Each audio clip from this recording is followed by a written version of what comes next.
There's the little push stuff. Hello? Can you hear me? Or should I just speak like this? Is that No, better? you'll Use the mic. For our recording, that's better. Oh, Yeah. got it, okay. Thank I did not know I was being recorded. Will you be sending this to my family? It already has been. Okay, they're watching in the living room as I speak.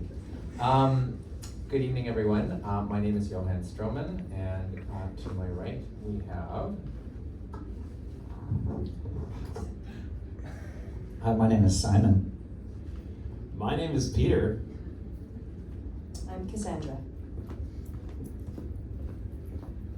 And I can give them a second mic in case they want to commit. And it's on mute. Thank you. So we are honored to be invited, and it's an honor for me to work with this really talented group of educators. But I will initiate by just saying we are gathered and meeting on the traditional unceded territories of the Squamish and Sechelt Nation, and it's an amazing spring evening for us to spend on this topic, and it is a strange time to be living in the world. We have more access to information than ever before.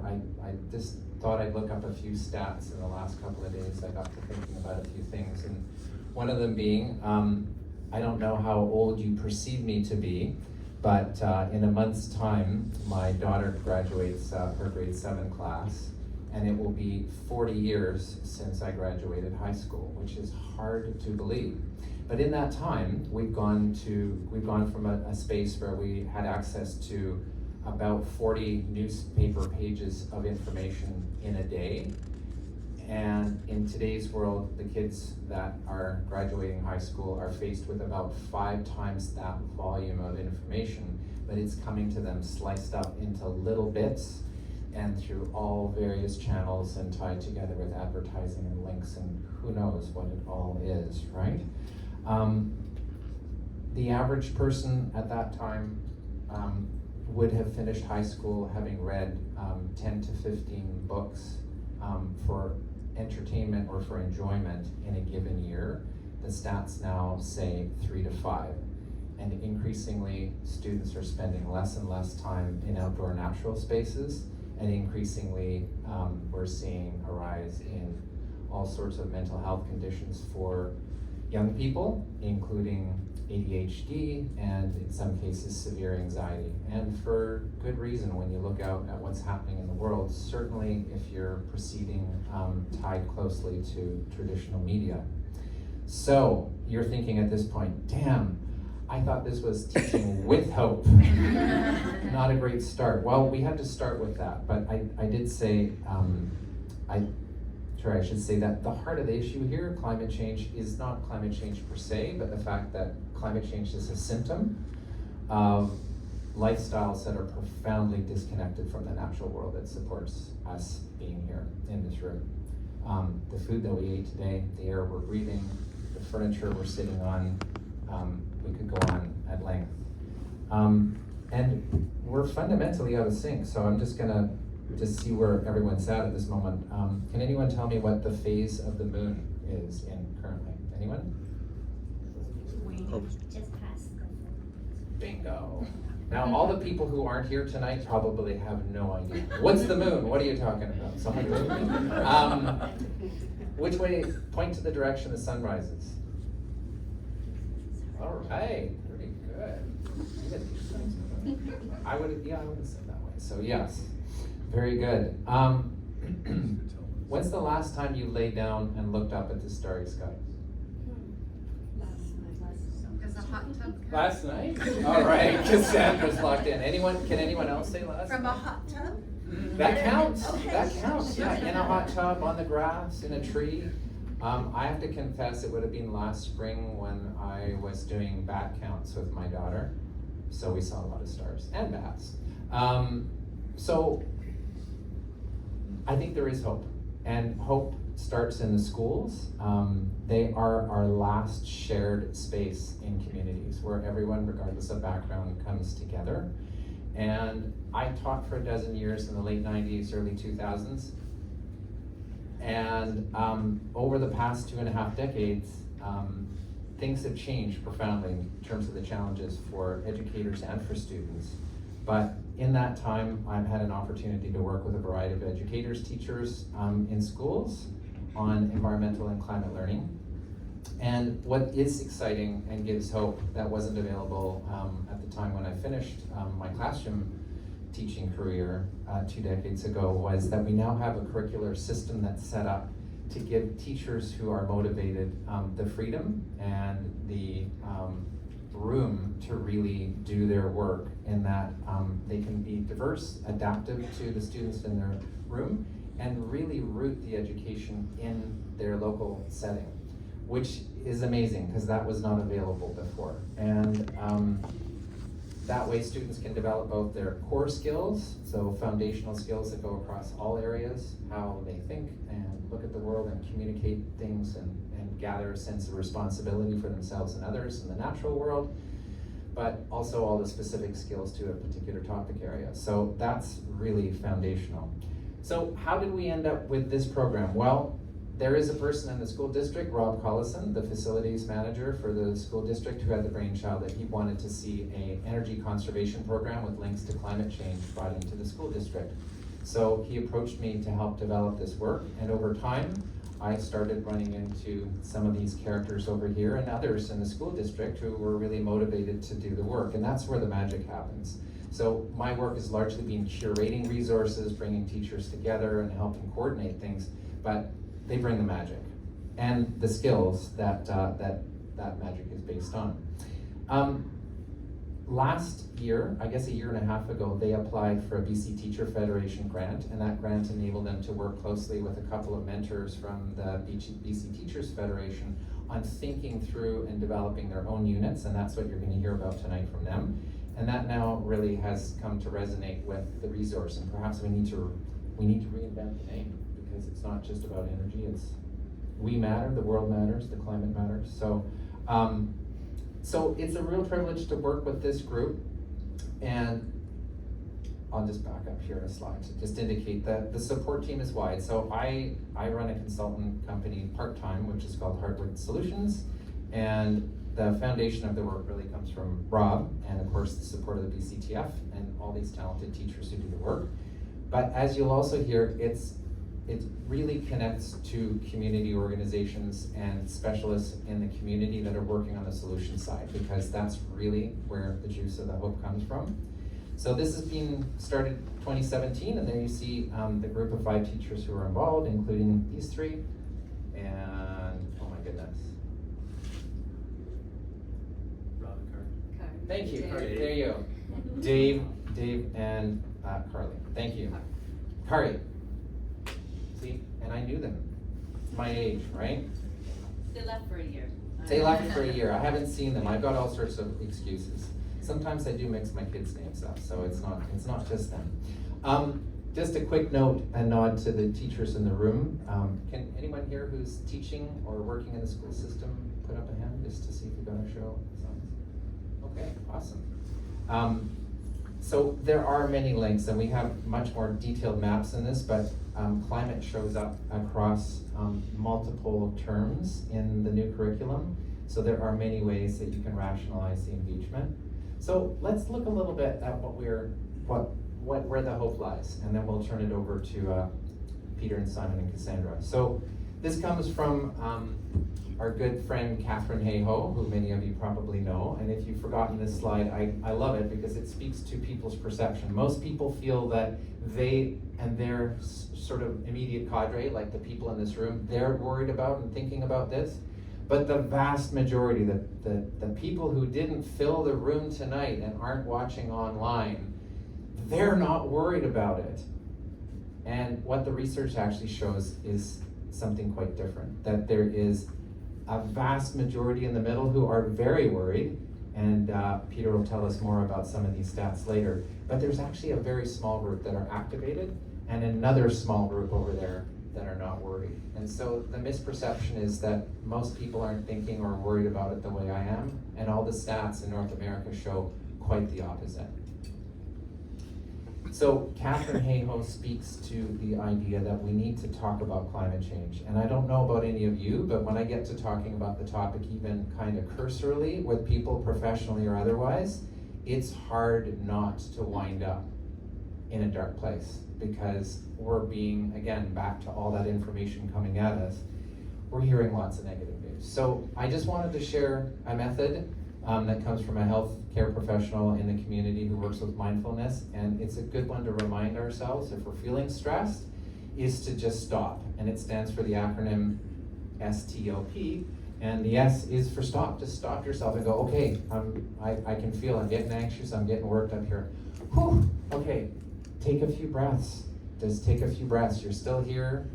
Robin Williams says, like, if you're getting stressed out about life, just look up at the sky. There's clouds passing by, there's birds. It's an amazing world we inhabit. So connect with what's real, and then open to what you're feeling. And open to the moment. And then the P stands for proceed with compassion. And I found that's a really powerful indicator of how to tackle this topic, because if all we do is throw all the stats at kids, they'll quickly be buried. And to that end, if you don't know of Meg Wheatley, this comes from her book, Who Do You Choose to Be? And I'll let you read the quote. I'm sure you can all read from Howard Zinn.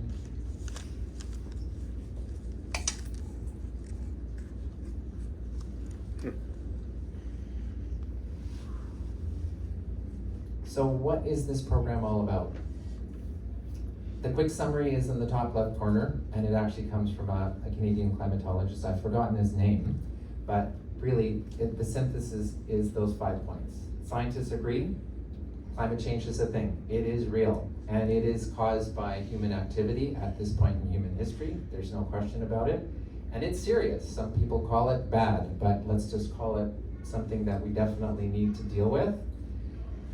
We can take action, and that is really where the hope lies. And there's a great quote from Václav Havel, the first president of the Czech Republic.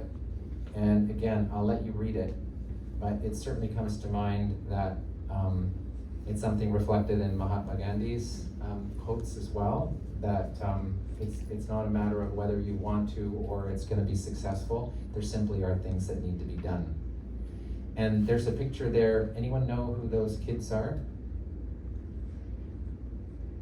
An Ontario group of teenagers who took a challenge to the Supreme Court in Ontario for a violation of their rights because, or the Charter of Rights, because they were not upholding climate change solutions. And it's still being contested, but pretty amazing to speak of what kids can do and what we can achieve. Another person, if you haven't read, is I think bringing back stories is key. And Jane Goodall has a brilliant book. So does Ellen Kelsey, who also happens to be my thesis supervisor from Royal Roads University many moons ago. Two brilliant women. The writing is phenomenal, and it just speaks to our mindset and how we think about and relay stories. So if you're looking for books to read, highly recommend these. And this gets us to what is all this stuff that you've been curating, Johan? And then I'm going to get off the stage here so we can move forward with the presentation. The first key piece is connecting to the climate change science. So I asked you a few questions about nature, but what if I asked you a question like, what's the heat capacity of air relative to water? And now you're feeling like you're in grade 8 and you're like, oh no, is there going to be a quiz on this? What's he talking about? Heat capacity? No one said that there's going to be a science lesson. So let me light the candle and we'll find out. So heat capacity refers to how much heat a material can hold. Sure. Thank you. That way the people back home. You need a third Can you help hand. light the candle, and I won't set fire to myself or the microphone stand here. That's more excitement that David didn't want. All right, so we have the candle of science. So take a moment. What do you think is going to happen when I put the balloon full of, and this is air, there's no explosive gas in here, David, it's going to be okay. Any guesses what's going to happen when I put this to the Rise up. what's that? It's gonna rise up. It's going to rise up, okay. There's a hypothesis. May Anyone pop. else? A pop? Okay. If it warms up, It it'll will get bigger. melt. Okay. That's a reasonable hypothesis. Shall we test it? Okay, drum roll please. Oh, you guys are a good audience.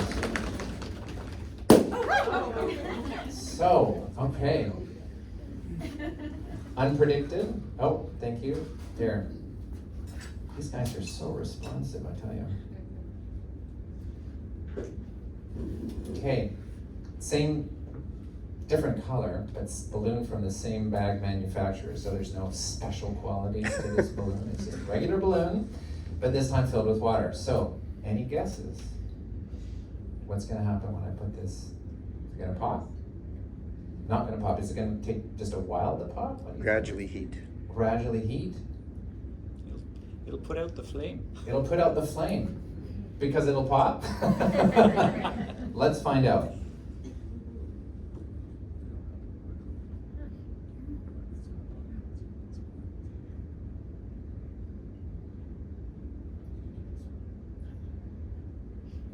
Is that a surprise to anyone? It is kind of surprising, right? It was a surprise to me. I mean, I taught science for years, but the first time you actually do it. So this is an example of some of the demos because it gives students and the teacher an opportunity to explore the science directly. And now you can connect this to so many concepts. So for instance, the oceans are absorbing an enormous amount of heat created from climate change. That is why actually the sea levels are rising. It's not just melting ice, it is actually the expansion of the water that's there. So over time, the balloon would get bigger and bigger. But water is an amazing holder of heat, which is why a lot of countries in Europe, certainly where I grew up in Sweden in my early years, all the houses were heated with hot water moving around rather than air. Here we're big on moving the air, but it's a more efficient medium. So there's lots of great science in some of the resources.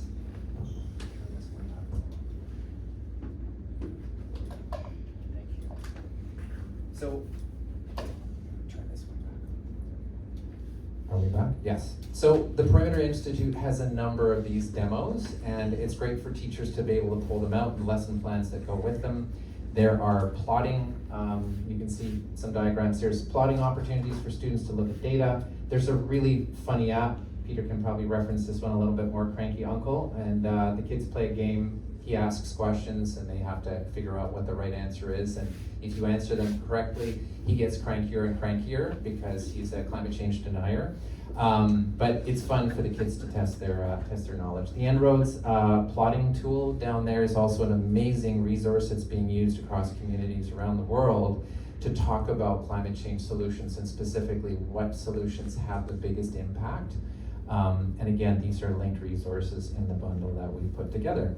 The other side of the educational resources really focus on the solutions. And the one that I'll highlight here, all of these are great, but the one that each of the teachers speaks to strongly is the Project Drawdown. So if you're not familiar with that one, please go online and have a look. They've got a great list of materials. The other key part to this work has been connecting classrooms to the solutions that are based locally. And I know there's a few people in the room who work actively, either in institutions or their own businesses, on farms or in other places in the community, to promote and develop capacity and resilience for sustainability. And trying to connect the classrooms to those people is a key part to the program. We were so busy doing outreach this year provincially and locally, we didn't get to as much of this as I think we'd like to, but the key thing to keep in mind is as we grow the connections in the community, we also acknowledge that this is a journey. So it's not something that we're gonna get done in 1 year or two. And it comes back to that connection to the outdoors. There's my daughter who's taken a penchant to going for late night swims. So we'll walk her down to the beach or drive down, and she loves to go for swims in the evening. And it's a great way to get connected. She sleeps better, but it also speaks to some great themes that come out of the Hopi Nation Elders Prophecy around the water. And again, you can look this one up yourself, but there's some great lines here. The time of the lone wolf is over. Gather yourselves, banish the word struggle from your attitude and vocabulary. All that we do now must be done in a sacred manner and in celebration, for we are the ones we have been waiting for. Without further ado, I'll pass it over to Simon.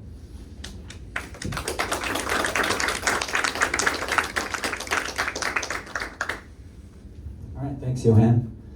Okay, my name is Simon. My last name is Hawking, and some people know me as Owl.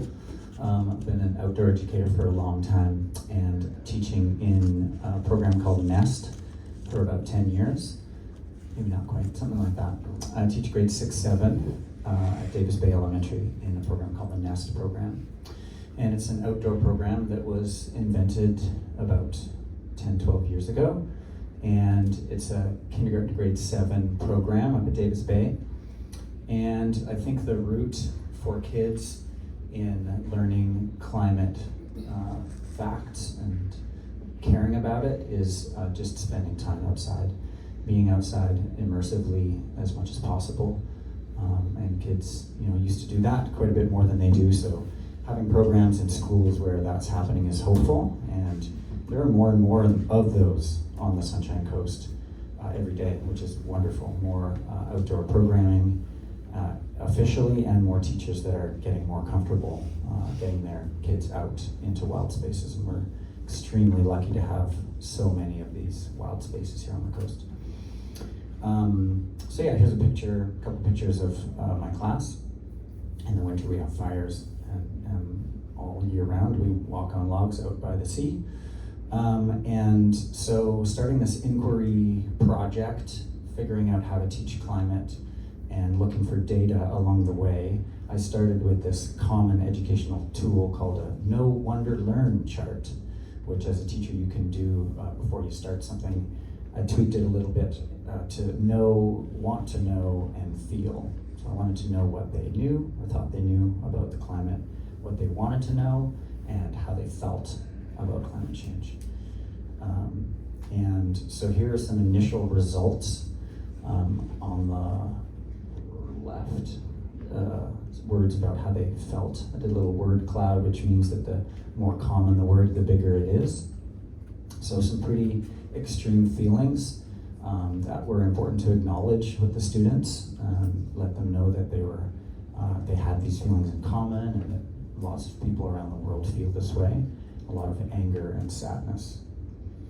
And then in terms of what they knew, I sort of coded it in these 3 categories of causes, effects, and solutions. I'm going to speak a bit more to those categories in a bit, but what I found was some knowledge in terms of their causes and the effects, a little bit superficial or a little bit simplistic, but they're there. But specifically within the field of solutions, it was minimal. There was not a lot. I didn't prompt them, what do you know about solutions? I just said, what do you know about climate change? But hardly anything. It's not what came to mind for them. What came to mind was the scary stuff, right? The causes, they knew some of it. The effects, they were focused on for sure. So that was helpful for me in knowing what I needed to do. We needed to solidify some of the science, but we needed to get them looking at solutions so that they could feel more hopeful. So yeah, I'm just going to take you through some of the things that I did to teach them about climate change, to start looking at solutions. So we did a little running game, and I'm not going to go deep into all the rules, but like Johan said, there's a bundle of resources online that we've collated, and there's a little QR code at the end. You could take a little picture and access them all. So it's a fun running game. It's kind of like Octopus these days, or British Bulldog from the olden days. You run in, you run out, you try not to get tagged, but you're a little sunbeam on the outside there, some heat, running in, trying to tag the earth, and then running back out without getting tagged by the nasty heat-trapping CO2 gas kid with the red penny. So yeah, we learned about the atmosphere and how it's nice and warm and cozy for us, but then you add more CO2 taggers and they trap more heat, and then you get more heat trapped around the earth, but then you can do things like plant more trees, and then you pull some of that CO2 out of the atmosphere. You have to wait 100 years, but that's okay. We got time, right? Yeah, it was fun. So then I did some guided drawing. Guided drawing is a great thing to do as a teacher. Kids like trying to draw and label scientific drawings. So getting what we just experienced with the running game onto paper with labels helps to sort of solidify that understanding. And then as a topic, I find it's very big. There's a lot going on in that topic to teach, so I split it up into these subheadings: causes, effects, and solutions, and it helps them to kind of understand what's what and put it in its place, sort of like a if this, then that, or now what kind of flow. Helps for my brain anyway. I don't know. I think it helps them. So in sort of small groups, I do this: put little hula hoops on the ground, make these Venn diagrams, and then I pass them out some images, or maybe they run around and they find these images. You are going to find them right now. This is participation. They are under your chair. So you're going to pick up the images that are under your chair, image or image. You may have some chairs around you, and you got to figure out: is that a cause? Is it an effect? Is it a solution? Is it a little bit of both of two of those? Or maybe it falls right in the middle. You're not quite sure. At the front, I didn't bring the hula hoops, but we've got 3 labels: causes, effects, and solutions. You're going to get out of your chair. You're going to come on up. You're going to put it down where you think it belongs. You can do that now.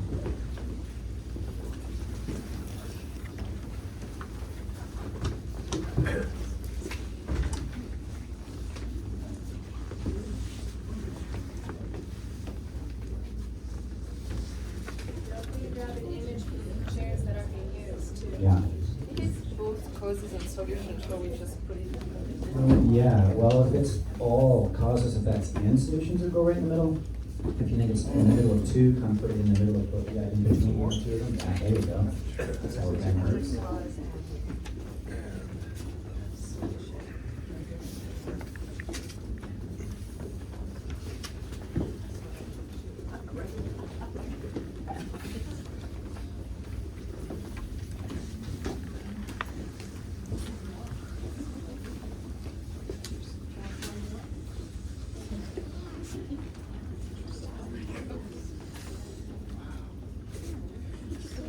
Oh, hi. I put it outside. Great work, team. Perfectly natural. How did you put that? Look at all those pictures, Carol. Whoa. too much stuff. Oh, yeah, that's a good one. All right, great job, everyone. So then we might do a little bit of debriefing as a group, and you know, some kids will be like, I think that one should actually go over there. Or, what is that? Why is there a baby with a big hunk of meat? What is going on here?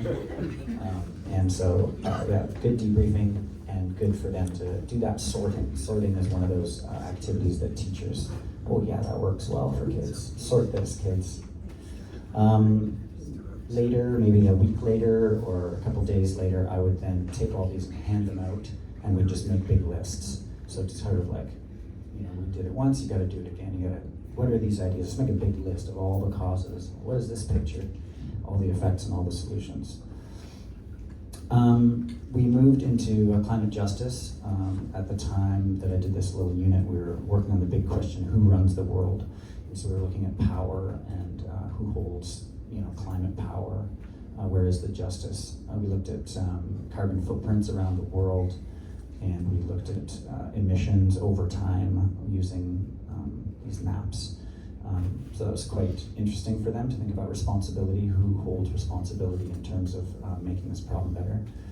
And then I found a couple different climate conferences, like simulations for them, and we ran these simulated climate conferences where they played the role of either a person with power or a person with less power, or a country that really wanted to slow the faucet of emissions, or a country who was oppositional to that idea, and then, you know, working together to try to find solutions in that simulation environment is pretty rich.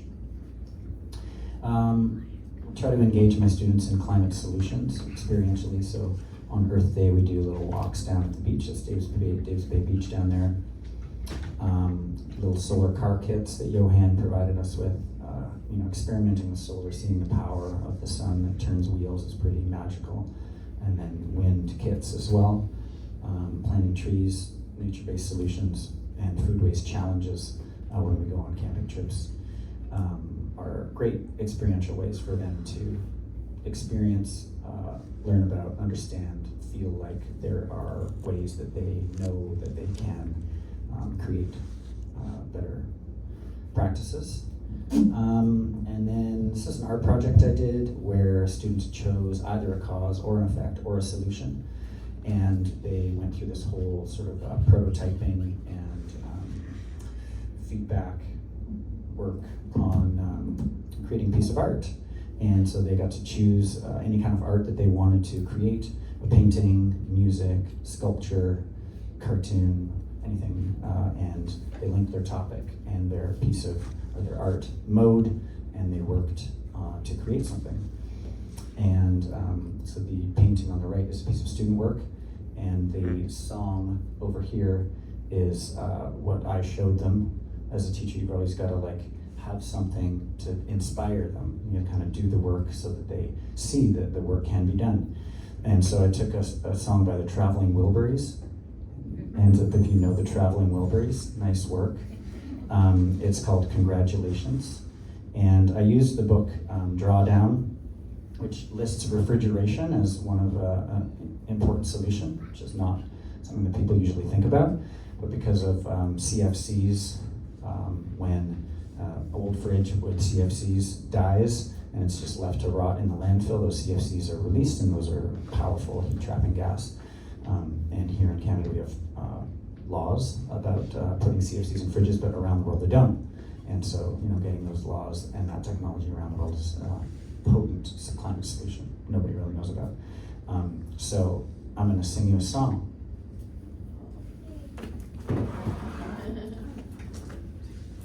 And you can sing along.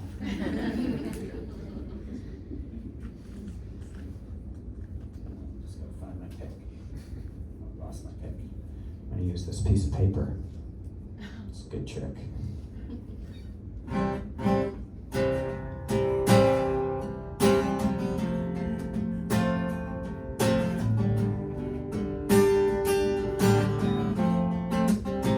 Refrigeration.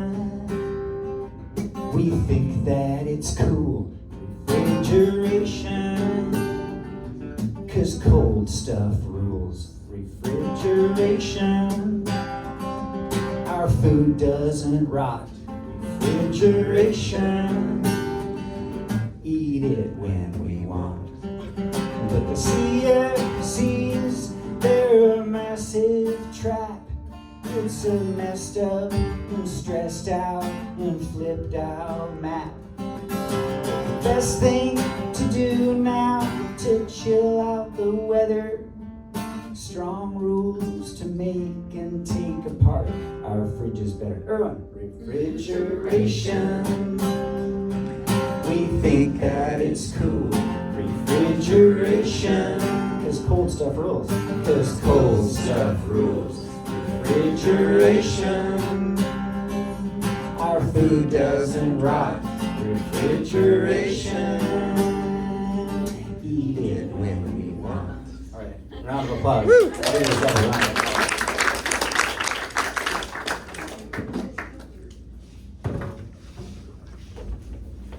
All right, so after this project, we had a little fair where we had a little kind of art festival, and parents and other students came and checked out all the students' art. It was very nice. So after this unit, I collected more data on how they were feeling, what they wanted to know, and what they thought they knew. And it was kind of interesting to see the difference. So at the top, we have the what they knew about solutions, right? It was very minimal. A couple kids said the government's trying, which is very nice. It's not. It's kind of true. But after the work, then they had more literacy around different modes of solution that they could be involved in, or that that are happening on a large scale. And then down at the bottom, we have the hard feelings, both in the pre and post. But there's a hopeful down there in the post, which is nice.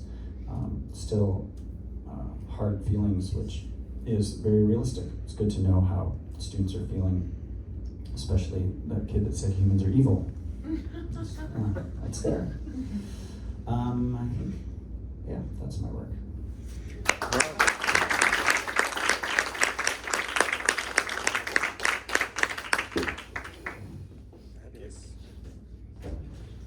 Hi, I'm Peter, and I've been teaching on the coast since 2012.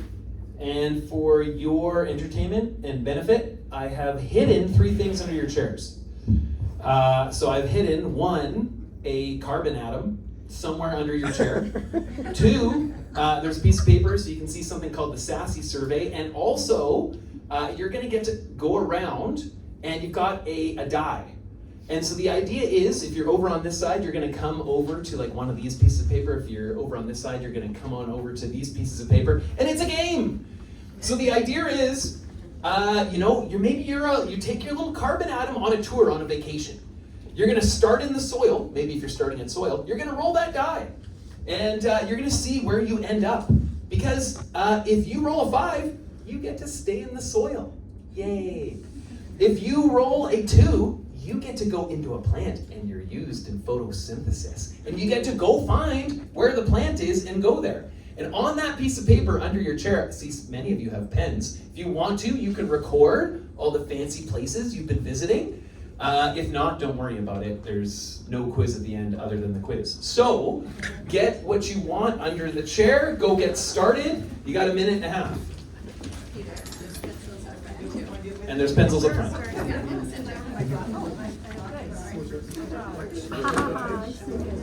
Yeah.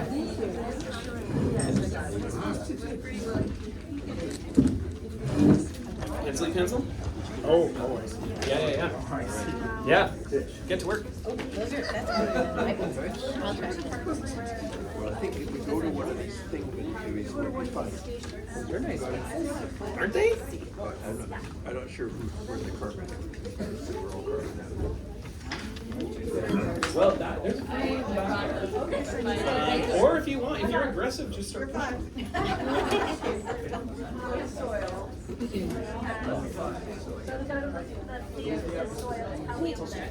Yeah.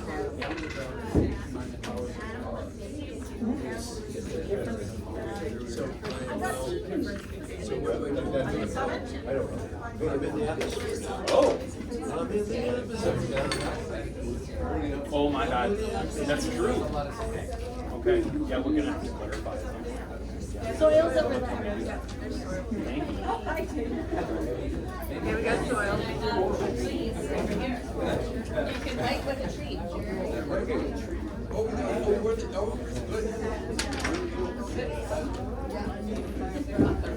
Would anybody else like a little treat? I need a pencil. Anyone missing a pencil Yeah. there? Okay.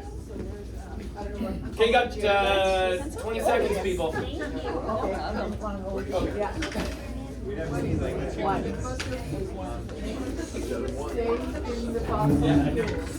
just stay right here, okay, we didn't get to go very far. How far did you make it? Fossil fuels, we did Oh, nice. Nice. Okay, but you're trying to beat your neighbor. You got to get to more places than your neighbor. Animal, soil, fossil fuels. Okay. Okay.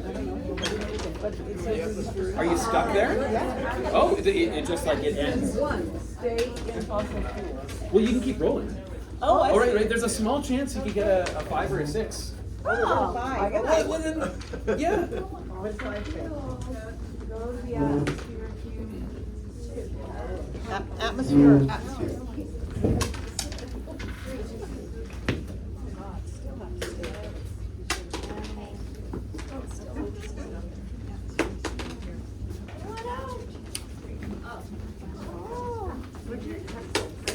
I didn't know Cassandra's pencils.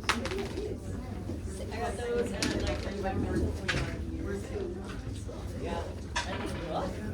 don't know how they did it. well, just like they drilled it through. Yeah, but then.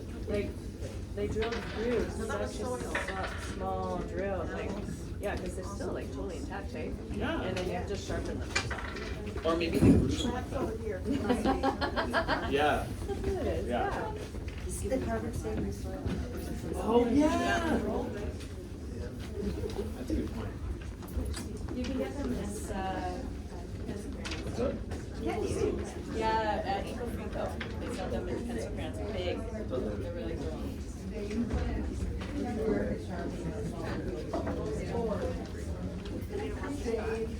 Eventually.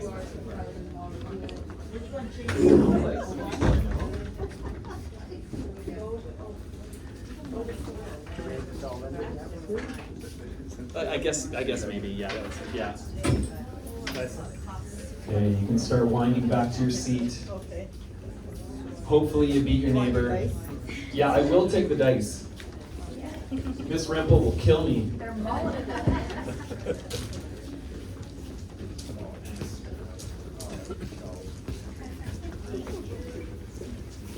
Jen? Okay. First time I'm taking my dice. Oh, thank you. Sorry.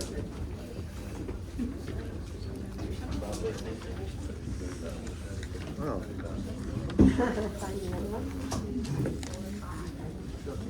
Okay, so my context is I used to teach with Simon. I was the 4-5 teacher, he was the 6-7 teacher. I taught at Nest. And you know, it's an institution where they have a really clear goal. We want kids to be outside. We want them learning outside. We want them to experience this. There's a clear direction there, and you can see it in the families, you can see it in the students. But then I made a shift, and I went to just sort of like typical neighborhood school. Went back to the neighborhood, just whoever's in the neighborhood goes to that school. And there's a bit of a difference. So like today we went to the farm, which is just a block away from the school. And like the first hand up is, yeah, why are we doing this? Right? And it's the same, I mean, I'll get the same hand in math, or like reading or writing, or just, why are we doing this? Like that's just what they want to know. But also like when we're talking about climate, there's just a certain amount of, oh my goodness, I have a hippie teacher. I can't believe it. And oh man, public education. Seriously, we got to sit through this. So that's kind of the attitude that I'm feeling when I get into going from one to the other. And so one of the people who inspires me, as Johan mentioned before, is Katherine Hayhoe. She's a Canadian. She works at the University of Texas. And she's also in this world where she's a Christian, but she's surrounded by this society of other people who don't think about climate change. Like they're just not with her on evidence-based and science-based information. And so she feels like her life is a lot of convincing people about climate change. Based on what she's surrounded by. And I find it really encouraging. You can read about how she has these conversations and how she goes about and sort of meets people where they're at. And she's actually been brought into places where like different oil companies and with executives, they bring her in because she has the ability to kind of bridge the gap, to kind of talk to one side about information about what's going on that they should know without shutting the door right away. If that makes sense. And it's a real skill. And so throughout the year, I started at this school, this was my first year, and how the year was set up was we started with a series of hikes. We call them hike-a-thons. I dragged Jen on one years ago. I got you to the top of Mount Steele. And so the idea is that we start small and then we work bigger and bigger and bigger so that they can see more parts of the coast. And we're dealing with the grade 7 curriculum, and it talks about geological time, okay, as one of the content areas. And so the idea is we want them to see the coast, to see the rocks of the coast, to see all these different things, to understand how there were glaciers here and how the landscape was formed, and to get out and actually see it. That was the beginning of the year. And then in the middle of the year, we started talking about early humans, hominids, and that's also another part of the curriculum. And so these kids now have an understanding of time, at least a sort of basic understanding of like, Okay, Earth, 4.5, 5 billion years old. Okay, we have early humans, like maybe 5 million years ago, 7 million years ago, depending on if you're talking about Australopithecus. And then they can start to see time in scales of millions and billions of years, and then tens of thousands of years if we're talking about most recent ice ages. And so they actually have some context to grapple into some of these things. And while we did these hikes, we journaled the whole time. It's like, how did you feel? In fact, I just was on a second hike of another hike-a-thon this week with my class this year. And you know, one of the things is, man, my socks kept riding down and now I have blisters. Like, that's a good thing to journal about. You should remember that and bring better socks next time.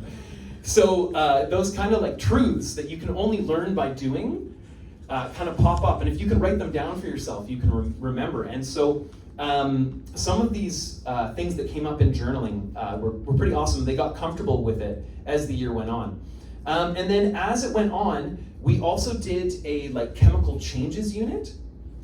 And one of the things that it ended at, the climax of the unit is, can you build a fire with one match?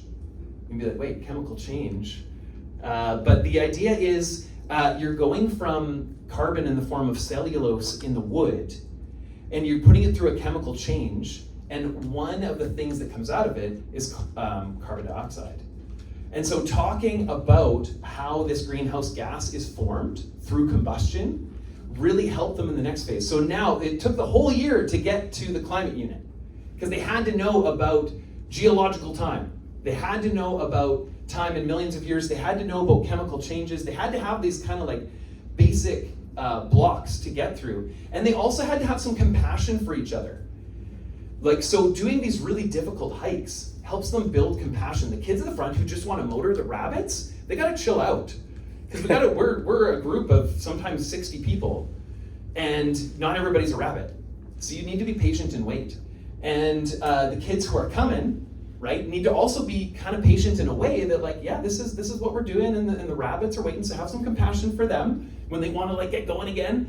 And so building that sort of like empathy for each other, and then discussing the things that were difficult, what they didn't like, with the challenges they came up with, journaling about it, and then we have these class meetings where they can discuss difficult things, really helps set the tone. Because as the year went on, it was really clear that whenever climate was mentioned, students were really, or some very vocal students were really against it, if that makes sense. And so there was a lot of very negative talk anytime things like this would come up. And so you got to kind of play that as a teacher. Like, when are you going to do that, or when are you like laying your hand on too hard? And then they're just going to resist that. They're going to bottle up and not actually be honest. So as we're going into the unit, we did something called the SASSY survey. So Simon could tell sort of like from his class that they were kind of beyond, they were on this side, alarmed and concerned, okay? And the idea is that it's not just a binary understanding of climate change. You actually have a spectrum of where you can be. And so if you look at the piece of paper that you had, on the flip side is the SASSY survey. It's only 4 questions. And it would be interesting for you to take a look and see where you fit on the SASSY survey. And my students did it for the first time. And this is what we came up with. I'll let you can look at yours for a second. We'll get here in a minute. So over here, this is my class, Division 1, okay? So if you see cautious and concerned, right? Cautious and concerned are on this half. About 50% of my class actually believes that climate change is a real thing, okay? 50% of my class is disengaged and doubtful, which they're on the side of the spectrum that they do not believe that's a real thing. So this is like a standard sort of like public school, this is what we're seeing, okay? If you look at, these are adults. These are the scores, average scores from adults in different countries, okay? So if you, like Mexico is the highest, not sure why, but they would have the most number of people who are cautious, concerned, and alarmed, right? And then take a look at Canada, cautious, concerned, alarmed. Here's the line, right? Division 1. Line's right in the middle, 50-50. Okay? So I couldn't go where Simon was going yet.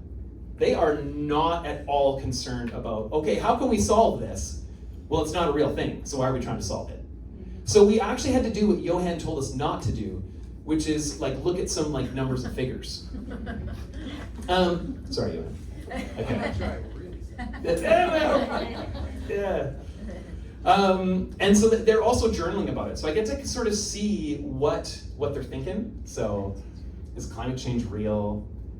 Personally talking about it has not changed my mind or thinking.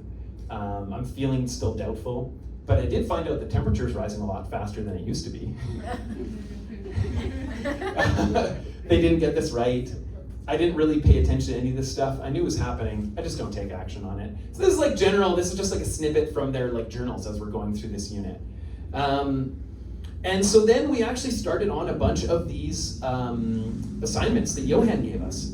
And so there's a whole bunch of like these videos where you've got an experiment like this, and you can stop the video and be like, okay, what do you think is gonna happen? There's thermal expansion, there's ice melting, there's even the balloon one. Now I got to borrow some stuff from the high school so that we could actually run these experiments in the class. Some of them didn't work. Because one of them is like trapping carbon dioxide in a jar, seeing if the jar heats up, didn't work. But anyways, the video made it true. So it was really good. This other one, we did it in math class, like converting decimals of like Fahrenheit to Celsius, and they didn't know what they were doing. They just knew they were doing math. We had to work on this. And then they got to plot it, and it's real data from the EPA from ice core samples, carbon dioxide and temperature.